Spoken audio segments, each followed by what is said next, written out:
How to send money from Easypaisa.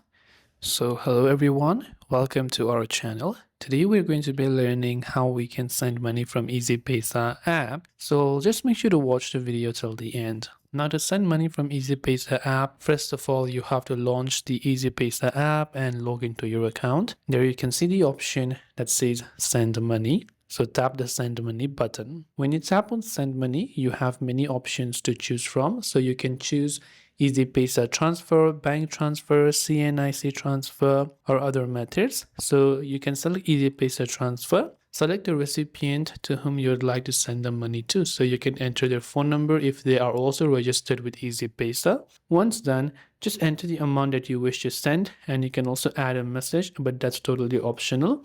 When you've done that, you can tap on the send now button, and when you tap the send now button, you can see that we've successfully sent the money to the required recipient. This way you'll be able to send money from Easypaisa. Hope this video helped you out.